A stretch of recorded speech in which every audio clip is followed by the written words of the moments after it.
Hey guys, Ryan here for Bender Wins. Hope everyone's doing well today. Here with your daily free picks. All right, guys, so we're heading into the weekend. Hopefully the weekend will look a little bit better than yesterday did. So yesterday, guys, we took a rare shot. We loaded up a little bit on Arizona. We played a parlay, only the second parlay that we played on this channel in 15 months or so, something like that. And a lot of it yesterday riding on Arizona. And they came up short. Pretty upsetting, to be honest, guys. Not the outcome, obviously, that I was expecting.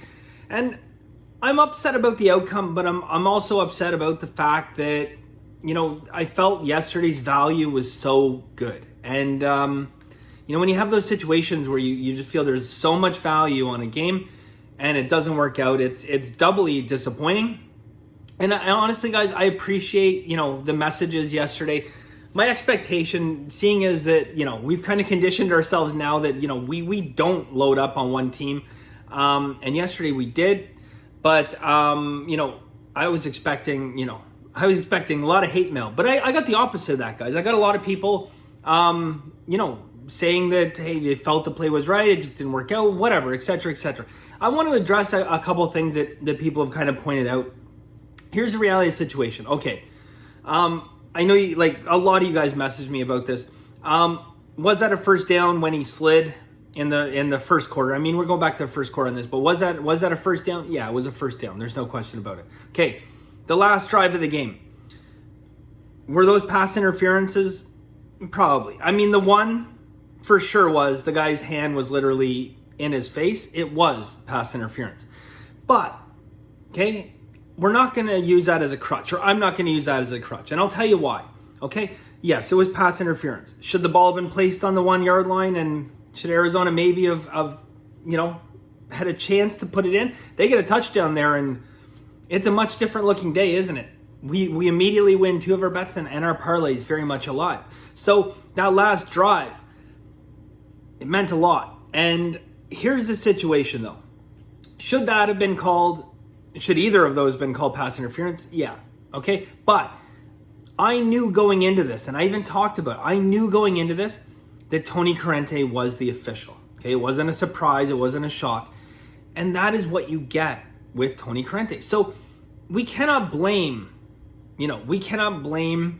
a tiger for being a tiger. We cannot blame my point here is, I guess I'm trying to make is at the end of the day, guys, Tony Corrente is going to be Tony Corrente. We know what he's going to do.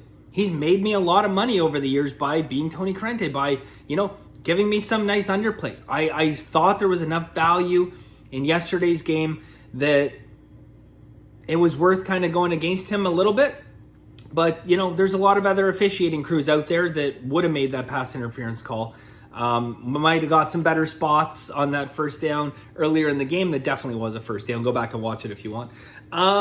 But anyways, I mean, it's beside the point. We're looking back on it now, guys. But the point I'm trying to make here is all the blame on this, literally, if you have to blame someone, is on me. Okay, it's not on the officiating crew, because we knew what that officiating crew is about. Tony Corrente, how his crew and how he officiates games is no surprise. I mean, it isn't. It's Tony Corrente, right? So, for what it's worth, guys, I apologize about yesterday. I'm not going to say that, given an opportunity, again, we're not going to take a shot, okay? I said yesterday, if you don't feel comfortable betting parlays, great. You shouldn't feel comfortable betting parlays. Yesterday, I felt there was some value because those two plays correlated. If Arizona was going to win that game, they had to put up a lot of points. Okay, Seattle managed to play, some decent defense. Arizona, whatever. I mean, they were not completely in sync offensively. But going forward, guys, there is going to be more heavy favorites. Okay, there's going to be large dogs that we play, and there's going to be heavy favorites, and there's going to be everything in between. So, I know some people, as a rule, they say, I will never bet over minus 200 favorite. Someone, I think yesterday, said they'll never bet over minus 150 favorite. That's their absolute limit. But my only issue I take with that, and that's fine. If that is your comfort zone, who am I to say go outside your comfort zone? That's your comfort zone, stay there. The only issue I have with that as a professional sports bettor is value is value, okay? Wherever you find it. You're always looking at probability, okay? So yesterday, guys, the probability of them scoring less than 21 points was very low, or less than 21 and a half points was very low. It happened. And that is the reality of sports betting, guys, that sometimes in sports, the near impossible happens. I'm not calling that near impossible, but I'm saying in sports, literally anything can happen on any one day. But probability, guys, is probability. It is basic math. And if we look at finding our edges based on probability, okay? So I'll give you an example, guys. You're gonna flip a coin, okay? Flip a coin. It's going to be, it's going to be heads or tails 50% of the time. You flip that, 50 million times, it's going to be right around 50%, maybe 49.99, etc. But it's going to be right around 50% because it is a 50% probability. It's either heads or it's tails. Now, if somebody gives you a 5% edge on that, so they're going to flip it. If you lose, you pay $1. If you win, you get $1.05. Okay? Would you bet on that? Yeah, you would, because you have an edge and you know that the more times you flip that coin, the more money you're going to make. But, okay, what happens if, you walk in there and you have $10 to bet, and you say, okay, I have a nice advantage here. I might as well bet 20 cents. I got a nice advantage, okay? Or 10 cents even. And they flip the coin and it's heads and you lose. So you bet again and it's heads and it's heads and it's heads. And it literally goes heads like 12 times in a row, okay? Does that mean that your edge didn't have value? No, we know it has value. We know 100% has value because we know it's a 50-50 proposition. We know that over the long term, it's going to land that way. And this is sports betting in a nutshell, guys. We try to hit 54 to 56%, okay? I'm going to tell you, going back, coming up next month on 16 years of being a professional sports bettor, only one year out of all of those years did I not have a losing month. Okay, so think about that for a second. Out of 16 years, only 1 year did I not have a losing month. Okay, losing months happen. And if you are not prepared with your bankroll, but more importantly, to be honest, guys, if you are not prepared mentally and emotionally to lose, you will not be successful long-term in sports betting. There's so many reasons why less than 5%, and I would say probably closer to 1 or 2% of people can win long-term at sports betting. One, as you guys have seen, it's difficult to predict sports every day. It is. Handicapping is challenging. It's a full-time job. It takes a lot of effort, okay? Anyone can win, short-term, but that long-term, you're going to win over 16 years consistently. So, that is a challenging part. Above and beyond that, guys, the emotional roller coaster that you have to go through. To me, to be perfectly honest, I don't really get all that emotional about sports betting anymore. I don't. My emotional attachment to sports betting, to be honest, lately has been because I'm doing this channel and I want you guys to win and I want you guys to succeed. But outside of that, I have a winning day or I have a losing day, and it doesn't really matter. Okay. And I've always emphasized to you guys the importance of record keeping. Okay. I say keep records on everything. And if you question it, keep a record of it. Right. But I was thinking about this the other day and I'm second guessing that just a little bit. If you have the need to win, if you have a dependency on winning, if you cannot stand looking at losses, then maybe taper back your record keeping just a little bit, because there seems to be this, this fictitious need to have a winning week or to have a winning month. Okay. There's this fictitious need. There's this preset time that's only existing technically in your mind that you say within this period of 7 days, I have to have a winning week. Okay. Or this period of 30 days, I have to have a winning month. And does that influence your decision making as you start to get towards the end of a week? Okay. Do you start upping your bets a little bit more on Sunday to try and catch up? Or on Monday, do you double down on a Monday night game where you don't even really feel you have an advantage? That is because you are confined to looking at these like fictitious timelines that have nothing to do with your overall outcome. What makes Tuesday different than Monday? Okay, I know for some people, it's because they have to settle up with their bookie. Okay, but that's the wrong way to sports bet.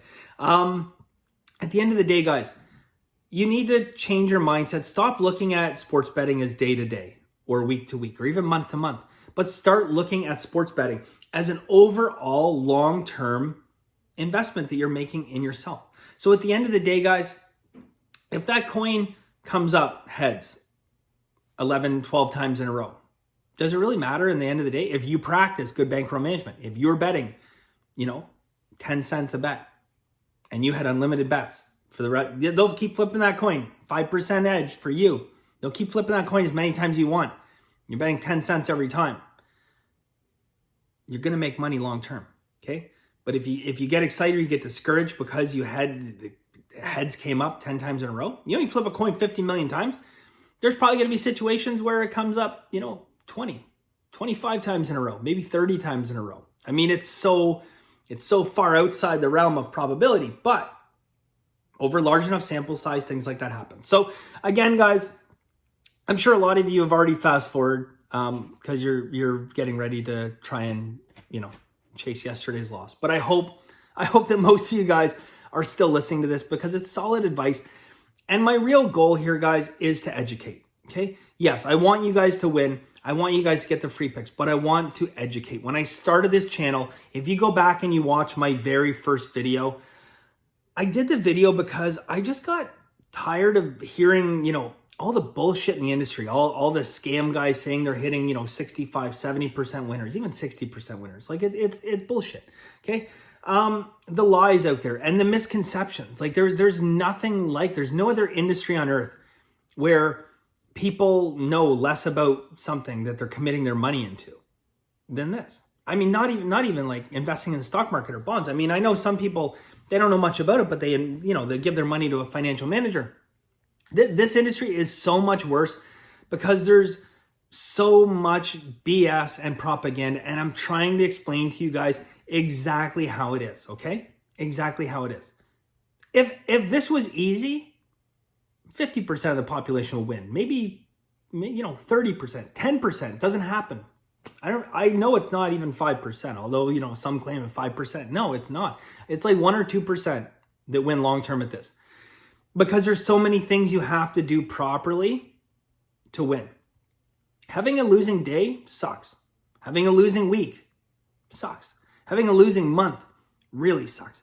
But can you handle it? Can you get through it? That's something you have to answer yourselves. Okay? So I'm providing you guys with the information and I'm letting you know that at the end of the day, it's okay to lose. It is. It is part of our mission, okay? Whether, you get behind 5 or 6 units towards the end of the week or early on, it doesn't matter. Just follow the guidelines, follow the stuff I've been teaching you. And the reason why I don't get overly emotional about sports betting anymore is because I'm experienced, meaning that I know this situation. I've seen it many, many, many times before. Some of you guys remember that story I told you guys about that fighter pilot a long time ago, but I've seen this, okay? I've seen bad days. To be honest, this isn't even that bad a month, but I've seen this many, many times before. And I know that if I just continue to do exactly what I do, I'll win long term. So I don't sweat it at all. But the reality is, guys, you have to ask yourself this question. Are you able to wait out a losing streak? Are you good enough with your bankroll management and emotionally to ride this out? That's for you guys to decide. So without further ado, I have 3 total plays today, guys. I'm going to give 2 to you guys, 1 additional in Masterclass. Again, looking like we're going to have a fairly busy weekend in football. So 2 plays for you guys. Both are in the Massachusetts and Florida Atlantic game. All right. The first one, guys, is going to be a 2-unit play. Okay, so I have a 2-unit play for you guys. Now, Massachusetts so far this year in their 2 games has managed to score 0 points and 10 points. Okay, they managed to get a touchdown in the first quarter of last game against a ranked team nonetheless. Decent enough accomplishment, especially for Massachusetts. Florida Atlantic, without a doubt, is the best defense that Massachusetts has faced so far. Okay, Massachusetts will struggle, and I mean struggle, to hit 200 yards in this game. Okay, Florida Atlantic, I will say that again, is the best defense that Massachusetts has faced thus far. Okay, now, potentially Florida Atlantic could struggle to score. I don't know, because Massachusetts is such a wild card that you don't know if they're going to give up 60 or 25. I mean, they'll probably give up more than 25, but you never know with Massachusetts. But I have a couple plays. The first play, guys, that I'm going to do is a 2-unit play, and is it a team total play, guys?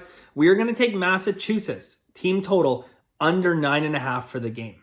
Yes, under 9.5 for the game, guys.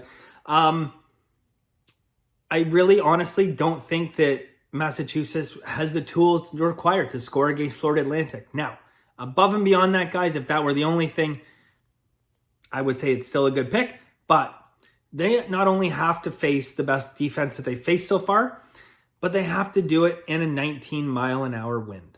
Okay? Massachusetts, I'm sorry, UMass, they have trouble scoring on a beautiful no-win day. They'd have trouble scoring in a dome. They would have trouble scoring against a decent high school team from Texas.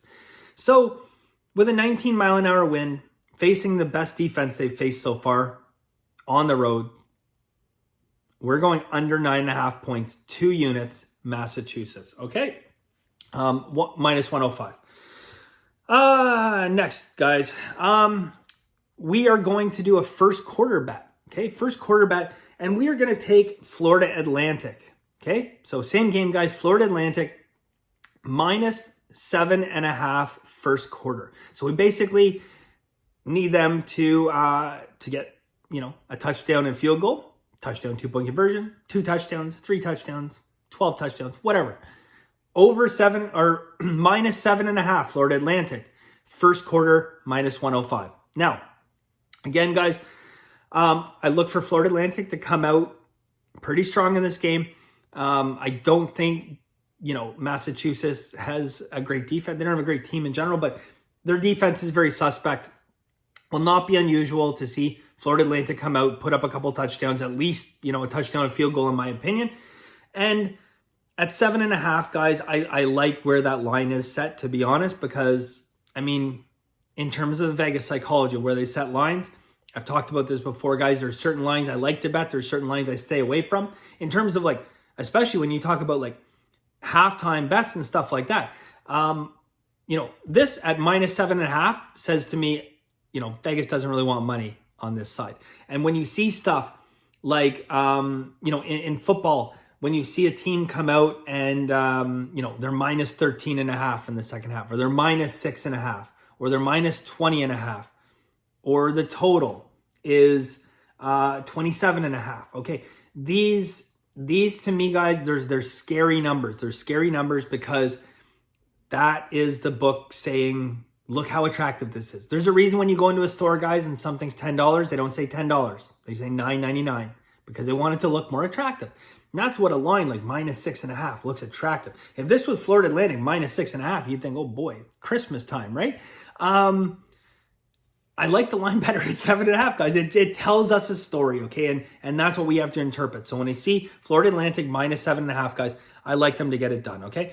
I don't want to take the full game spread simply because of the fact that, again, I mentioned they are playing with a wind. Anything is possible in this game. I think they're going to have a decent enough amount of time with the ball on offense, just because their defense is gonna do good things against UMass. But I just like the first quarter bet. I'm not really a big fan of the full game bet. So that's it, guys. I think maybe the longest video I've done in a long time for free picks. So if you guys are still here, kudos, thank you. And yeah, and hopefully you guys learned a lot this video, and hopefully you'll continue to learn a lot. And win, lose, or draw, guys, whether you follow me or you fade me, or, you know, you're just here to, you know, laugh and comment when I have a losing day, whatever the case may be, guys, at the end of the day, I hope you're learning. And I know that if you continue to watch, guys, you are going to continue to see what it is actually like to be a professional sports bettor. Okay? So thank you guys very much. I really appreciate it. And as always, guys, have a very lucky day.